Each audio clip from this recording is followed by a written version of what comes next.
everything is okay. It's about as mediocre as you want it to be. It's not as good as the first one. Average every day. There you go.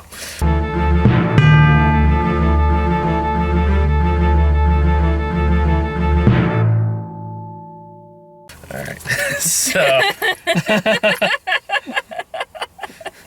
welcome back. Thank you. It's time for our yearly February review, I guess. I guess so.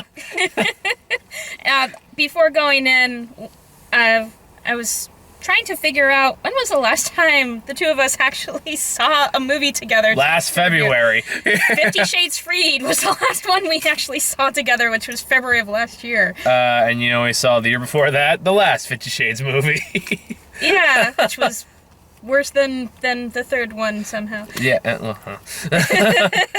I guess for if you go down the depths, you can only go up from there, right? Something like that. But we are here to talk about Lego Movie Part 2. Yeah, Lego Movie 2, the second hit part is what they call. I think it's the full title. Okay. I could be wrong. It's fine. Like, it's one of those things, like, I didn't really go on this as lofty expectations, because it's not Lord and Miller directing it. Although they did write the screenplay, I found out. But the director is different. It shows. Yeah, and it's like, that was definitely a case where, like, because I was thinking, I'm like, why isn't this working as well as it should be? I was trying to figure that out, too. Yeah, and I think it's really because I looked at the director, and apparently it's the guy who made, like, Shrek Forever After and Trolls. I never saw Trolls. I was all right with Shrek Forever After. It was better than Shrek the Third. True. It's one of the things, like, it's not. I mean, he's made some bad movies, but this definitely you can definitely see his directorial style in this. It doesn't really clash as well with Lord and Miller's style, at least not with their writing as it should be, because their method is much more hyperkinetic. Yes, that's a good point. That the energy and flow in this doesn't coalesce as well as it still feels like it slows pace more. Sorry, I'm sick, so if I sound like crappy, that's why.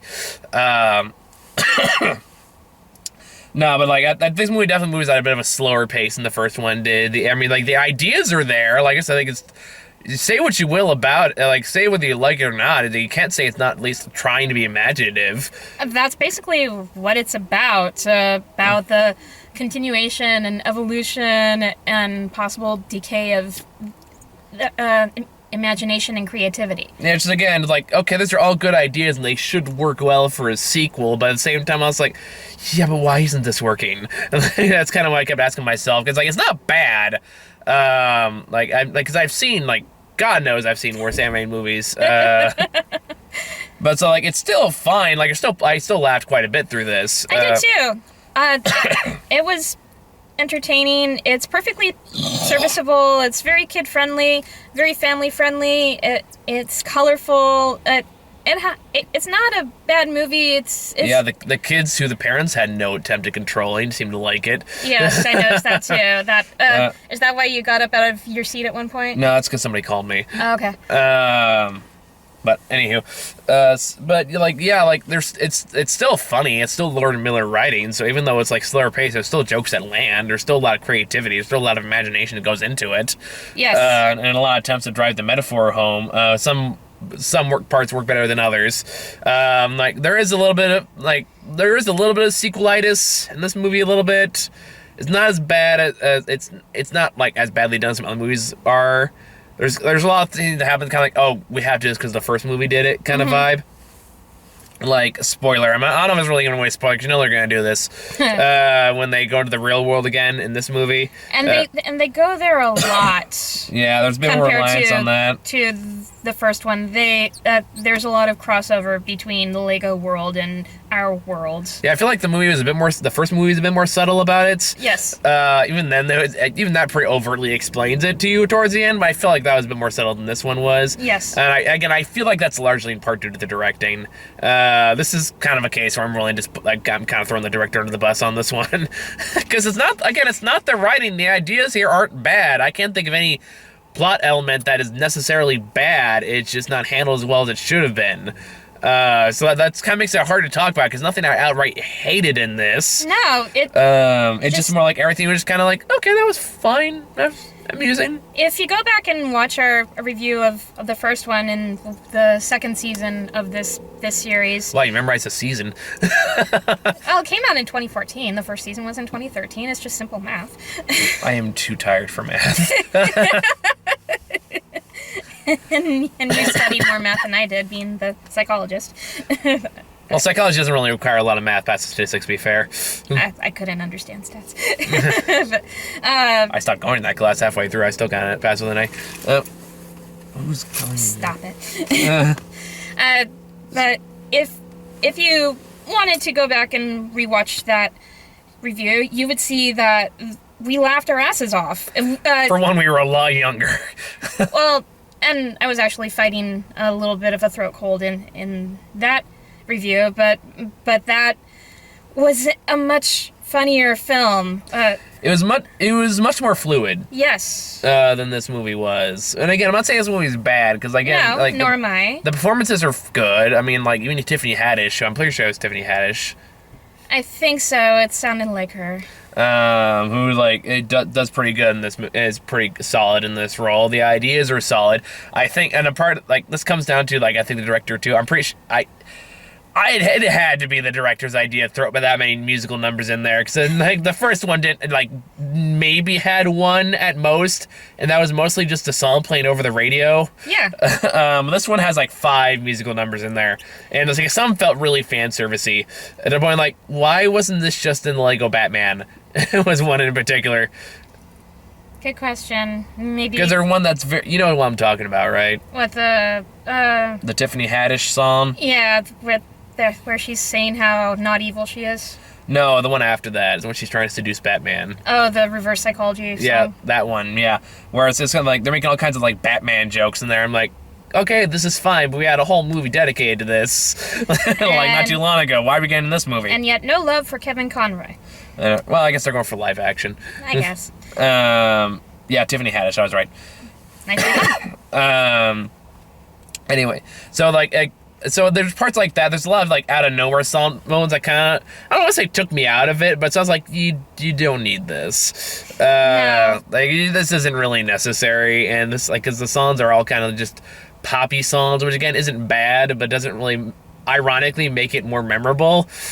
Yeah, it's kind of like putting lemon drops on a strawberry shortcake. You don't need it. Yeah, that's a good way of putting it. And also like I feel like this movie's also trying to one up itself in a few ways compared to the first movie, and it's just more distracting than works. Especially again, this comes back to the music too. Is the fact that the song "Everything Is Awesome" was a very simple song that came out in the first one, but also pretty much overall just explain the theme of the movie. Yes. But this one has like 5 different songs. All feel like they're all trying to become as big of a hit as that song was, And without kind of understanding what made that song popular. and it doesn't have the same genuine nature and energy and It doesn't play into the same joke as the first movie was. As the first movie song did.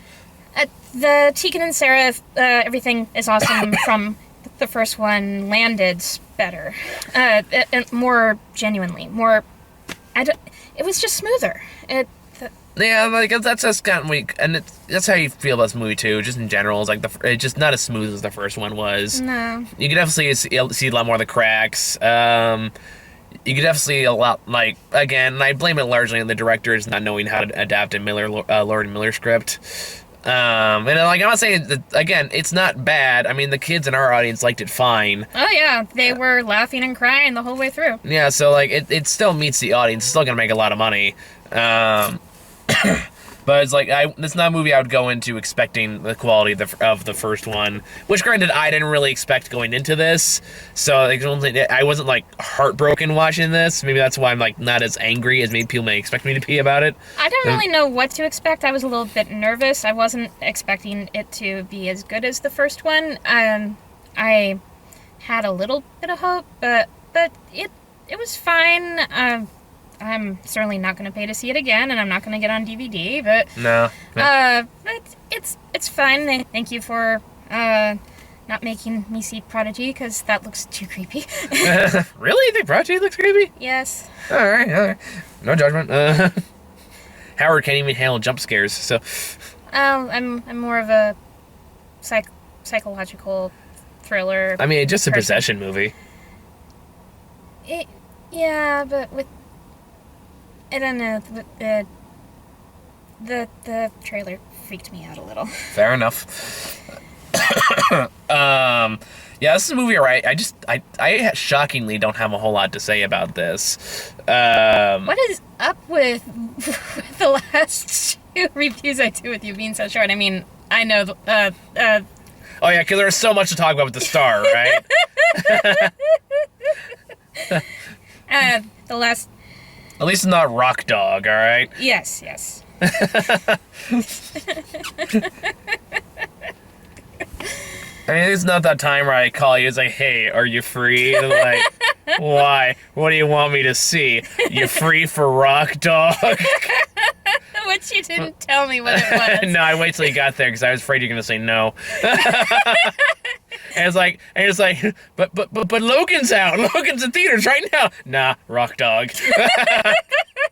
Yeah. Hey, do I want to take our one Jewish critic to go to see the Jesus movie?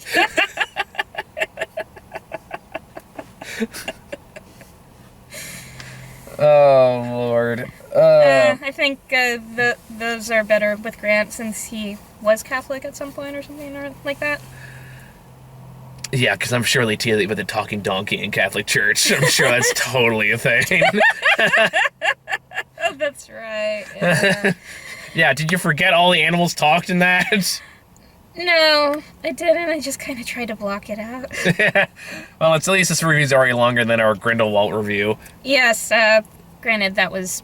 That was more pressed for time. I had a lot more I could have said about that movie than what we did. Me too. I did try to summarize it. Like, sucked. It's a general consensus at the time. But yeah, this movie, like... The animation's good, the voice acting's good, it's well stylized, there's a lot of clever ideas. It just comes down to I liked Jonah Hill as Green Lantern again. No, it's more just comes down to mediocre directing, and that's really what it boils down to. It's not the writing's fault, it's not the animator's fault. Everyone's doing their job, they're doing this fantastically. They just didn't hire the right director for the job. I mean, like, you want to talk about directors who took like a Miller script and did it well. Like, Into the Spider-Verse is a great example of how to do it right. I finally saw it and I loved that movie. Oh, it's a fantastic movie. Yes. But like, it's not a Laura Miller script. Miller did co-write it.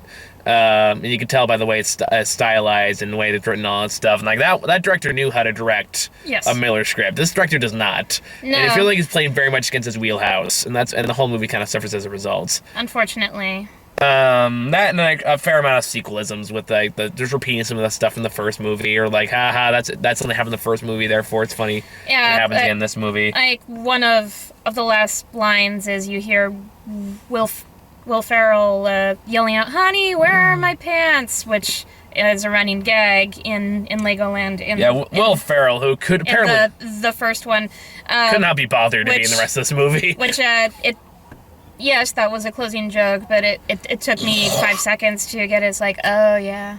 I mean, like, I'm okay with the theme. I like the moral they're going for. I just wish it was presented better. Me too. Because like the first one did it so damn well. Yes. And like you get legitimately a little misty-eyed watching that movie sometimes. But like again, it just doesn't work as well here. And this movie's more disappointing than anything else. I don't really have a strong reaction beyond that. It's more like it should have been better. I guess when Will Ferrell says, like, I'm not even going to be on camera once this entire film, that's kind of an issue. Except in flashback. Yeah, and what a way to waste Maya Rudolph. I'm just going to say, not even have her as like an animated character or something. I wonder if she was one of the characters. Nope. No? I'm looking at IMDb right now. Nope. Wow. Yeah. That is a waste. She used to be one of my favorite SNL actors. I mean, there is some kind of clever commentary with Chris Pratt and his doppelganger, which even before you get to the twist, you know, is a commentary on Chris Pratt's career. Especially with the line about losing baby fat. Yeah, and there's the Velociraptor, Space Guardian, all those things. And like, okay, I get it. And it's you can tell it's Chris like, okay, in a better directed film, this would be a very clever gag. But unfortunately, again, it just comes down to I'm just preening myself at this point. But a a lot of the jokes had potential, but the way they landed, it was just kind of on the nose. And it feels like they... damn it, my voice is going. And it feels like they wasted a lot more of their actors this time around, too. Like, Nick Offerman's not near... Nick Offerman's... this movie nearly as much as he was in the first one, or even like Charlie Day, or... Whether you like Charlie Day or not. Or Allison Brie gets her time. I'm not gonna lie, I do kind of want the Unikitty Raptor form. Because I'm sure I can go to Target and buy that. Probably. Yeah, that's always like... And yeah, I mean, it's a bit of a too. It's like the advertisement feels a bit more overt in this one than it does in the first one. The first one was a bit more clever about it and how it did its meta commentary and all that. But yeah, this one just does not have the brains that the first one did. Beyond that, I really don't have anything else to say. It's okay.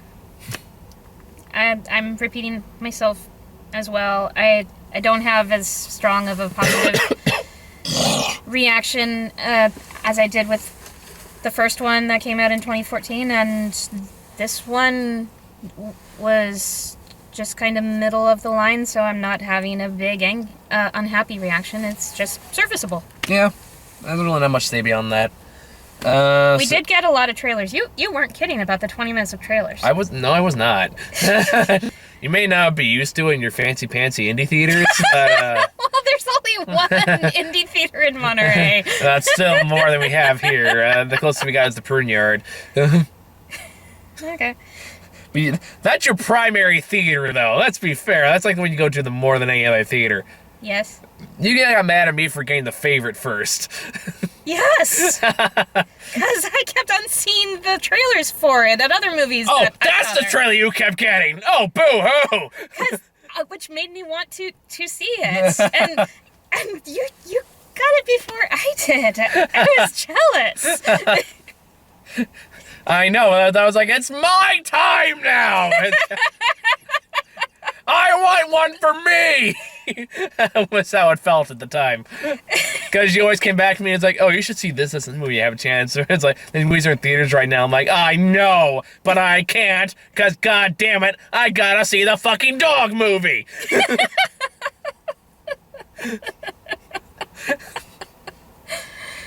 Well... You can always make a choice to incorporate more independent movies. How much free time do you think I have, Sarah? You could choose not to see the crappy dog movie, and you could see Cold War instead. People will ask me why I haven't seen the crappy dog movie. You could ignore them. I must do what the audience demands.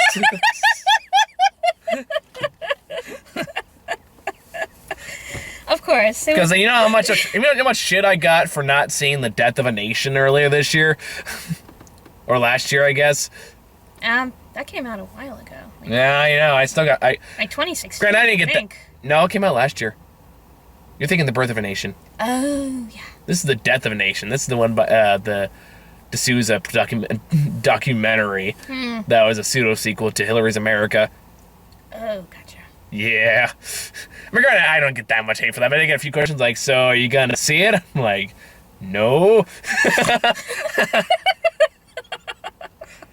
And then right before I'm comparing the best and worst list, someone goes like, dude, you gotta see that before you make that list. I'm like, no. Why? Because I don't want to. I started bad enough to rewatch Sherlock Holmes, but Sherlock Gnomes to go see that to figure out that goes on the fucking list.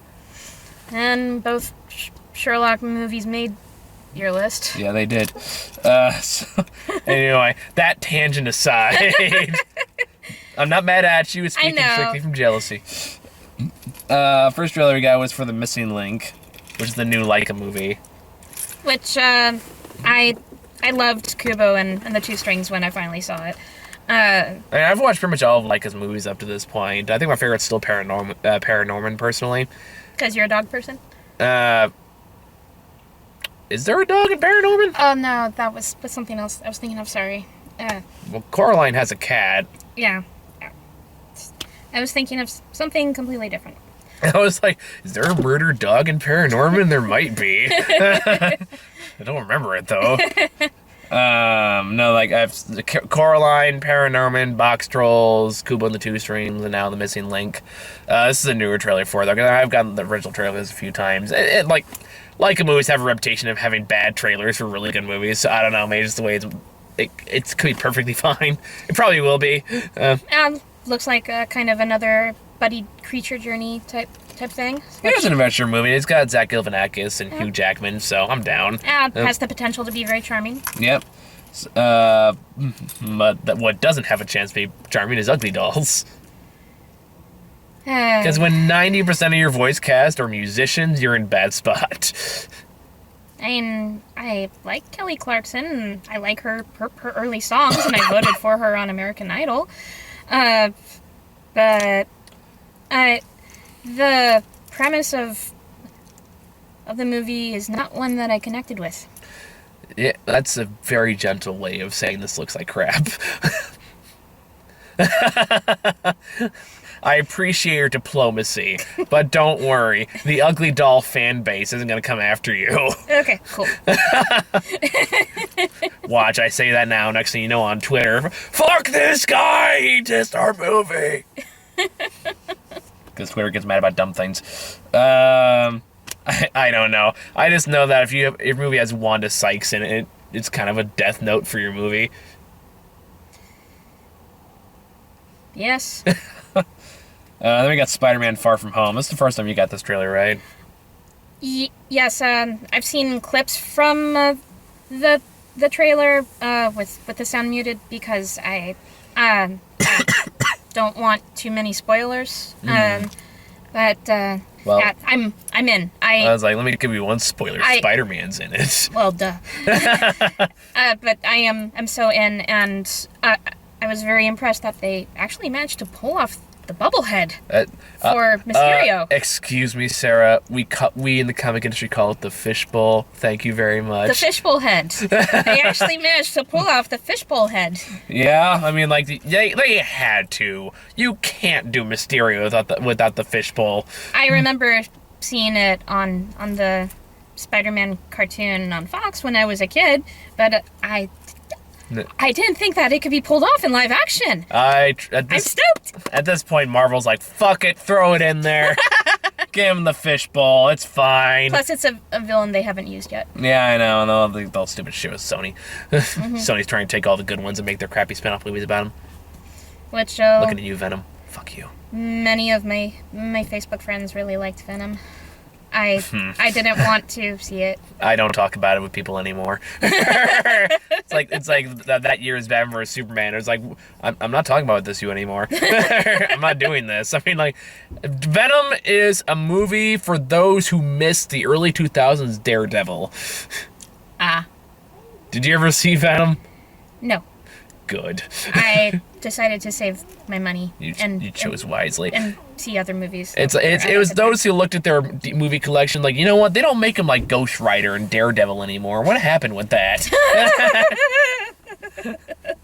The comic book movie industry grew up and grew a pair. I know, right? Well, I don't know. We got Jared Leto's Morbius coming out, so we'll see how that goes. Do you know who Morbius is? The vampire scientist guy. Yeah, you're like the first person I've talked to who actually knows that off the top of their head. Who isn't a comic fan, I should say. 90s Spider-Man cartoon. Point taken. Fan. Watched it every week. I watched it too, yeah. It has not aged as well as I would have liked. No, but I still love it. It was entertaining for that time. I gotta show you Spectacular Spider-Man one day. It's a way better show. I'm sure. Then we got Secret Life of Pets 2. Why does this movie exist? Because Illumination wants money. Especially with Louis C.K.'s Fall from Grace. Why does this movie still exist? Oh, don't worry. It's Patton Oswalt now. Okay. I know, it's just weird. It's like, wow, Louis C.K. sounds different.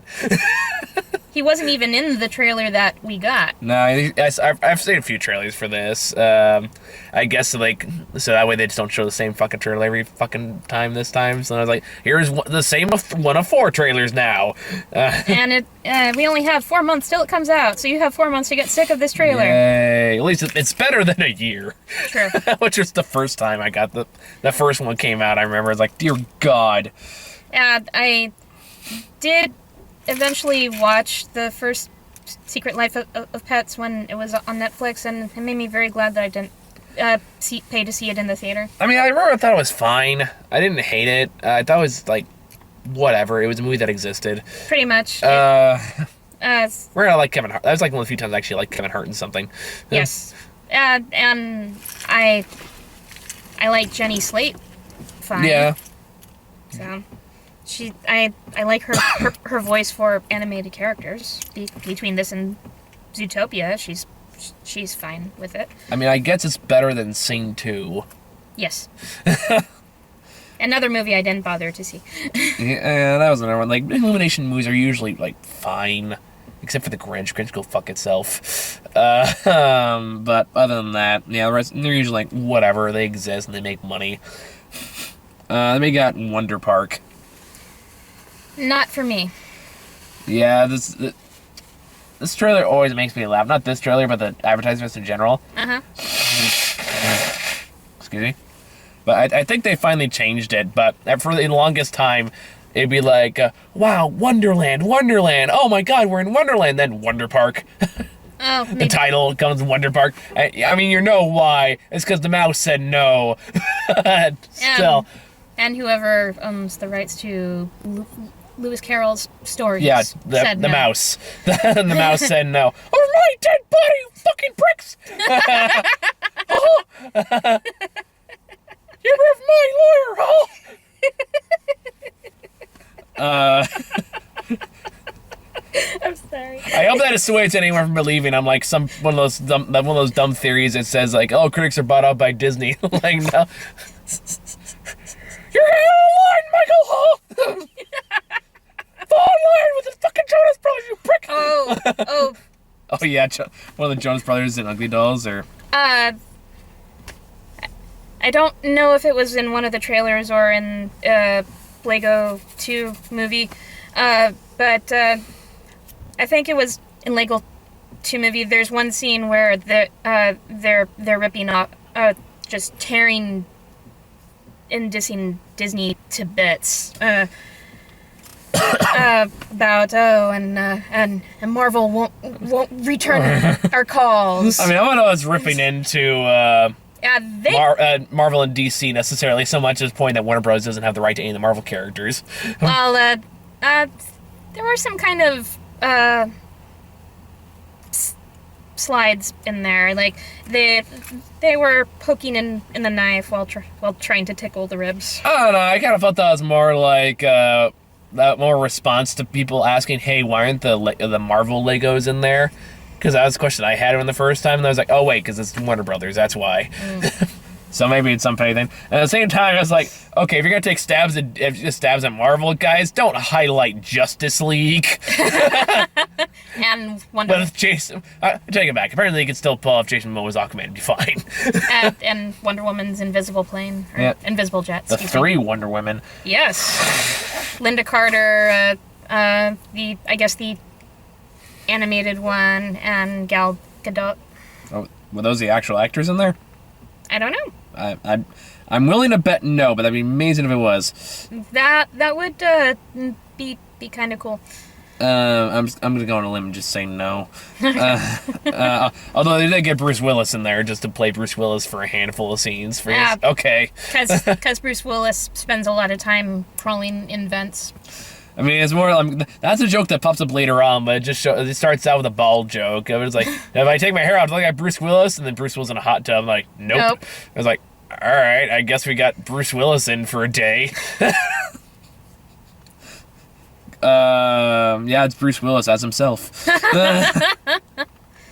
And so yeah, Wonder Park looks like a nothing kids movie. Kind of looks like this year's Fly, or what? Or no, Leap. That's. Oh yeah, Leap was a movie that existed. Yes. I forgot about that. No, I'm finding more and more like either my brain's going or my mind just doesn't have enough room for all the movies I see. Leap was one of those ones that just came and went, and there's nothing with like just nothing. Yeah, but it kind of looks like it's of similar quality to Leap, is what I'm saying. I would say Leap's animation was worse. Okay. I don't know. Maybe it's been a long time since I've seen Leap. Then we got How I Trained Dragon 3, which that comes out in a week or two. I'm looking forward to that one. Me too. And then we got Shazam, which I've talked about a million times. Unless you have something to add to Shazam. It looks cooler, and I know little to nothing about the character or his history in the comics. So. It seems largely faithful, from what I can tell. Okay. And then Detective Pikachu, which is another movie I've talked about to death, because it's another trailer I've gotten a bunch of times. Pokemon is one fandom that I've never really gotten into, apart from thinking that Pikachu is cute, and I like Ryan Reynolds, and I like his voice acting in the trailer, so I'd be willing to give it a shot. Yeah, I mean, that's gonna be another one of those, okay, let's see where this goes kind of films. We're like, alright, you know what, if you're gonna adapt any Pokemon property, this is actually probably the smart one to go with, because if it bombs, no one's gonna give a shit. And yeah, that was the last trailer, so, you got any final thoughts for the Lego Movie 2? Everything was average. Yeah, it's whatever, guys. I don't have any strong opinions on this one, but I am glad I only gonna have to see 3 movies next week instead of 4. So thank you for coming by. You're welcome. Thank you for not forgetting about me, even though I was maybe in 4 or 5 reviews last season. Oh, don't beat yourself up. Karina was like in 1 last year. All right. Okay. So you're hardly the only. I can't remember the last time I've seen Aunt Marissa. So don't feel bad for dropping out for extended period of times. You're not the only one. I think Thor Ragnarok may have been her last time. Might have. Yeah, that sounds about right. Next week I got a few movies I got to stick out. There's Cold Pursuit, which is awkward to talk about now. Look up Liam Neeson when you get home. Okay. Oh, I think I heard about this. Yeah. What Men Want and The Prodigy. So. Yeah. I'm looking forward to Cold Pursuit. I'm not planning on seeing this. Just for my own amusement, I may check out Cold War. Cold Pursuit. There's a Polish black and white Of fucking course there is. movie called Cold War that's been In your little hoity-toity indie theater. It's privately owned. It's not hoity-toity. It is hoity-toity because it plays on the movies that I don't get to see. You could always come visit if you find you have time. It's an 1.5-hour drive. Gas is expensive. I'm sorry, Sarah. I understand. If I wasn't volunteering for my local bus company, I would have had to pay $12 for my bus ride up today. Well, I'm glad you didn't. Mm-hmm. But yeah, other than that, I got nothing else. So, thank you guys for watching. Welcome to season, what is this, 7? 7, I know, right? Welcome to season 7. All right, take care, guys.